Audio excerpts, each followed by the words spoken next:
जहलम का सबसे बड़ा रमजान बाजार तो लगा दिया गया, मगर शहरी इससे बिल्कुल भी मुतमईन नहीं।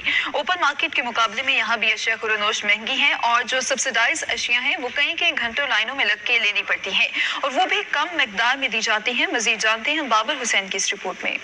जेहलम का सबसे बड़ा रमजान बाजार तो लगा दिया गया, मगर जेहलम के शहरी इससे बिल्कुल भी मुतमईन नहीं। ओपन मार्केट के मुकाबले में यहाँ भी कई शय खुर्दनोश महंगी है और जो सब्सिडाइज आइटम्स हैं वो कई कई घंटे लाइनों में लग के लेनी पड़ती हैं और वो भी थोड़ी मिकदार में दी जाती हैं। शहरियों का कीमती वक्त तो बर्बाद होता है, इसके साथ ही ये रोजादार मर्द और खवातीन लाइनों में लगने की वजह से शदीद थक जाते हैं। इंतजामिया की तरफ से गुज़िश्ता दिनों गिरने वाले शेड को रिपेयर तो किया जा रहा है, मगर दुकानदारों के नुकसान का अजाला भी करना जरूरी है। सहूलत नहीं है, सहूलत तो इसलिए है कि सहूलत उन्हें काउंटर 3-4 होने चाहिए, लेडीज का अलग होना चाहिए, मर्द का अलग होना चाहिए। लेडीज और मर्द दोनों इकट्ठे करते हैं।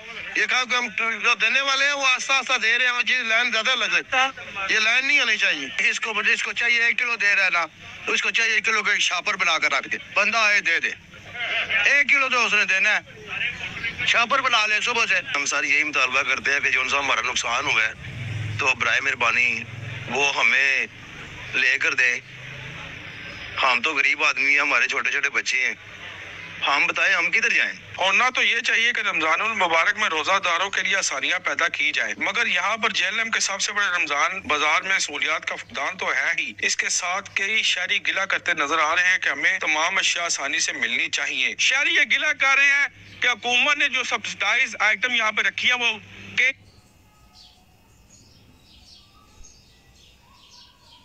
एक घंटे लाइनों में लग के हमें थोड़ी तादाद में मिलती है, जिसका कोई ना कोई अजाला किया जाए और शहरियों के लिए आसानी की जाए। कैमरामैन हसनैन अली के साथ बाबर हुसैन, ब्यूरो चीफ सच न्यूज़, जेहलम।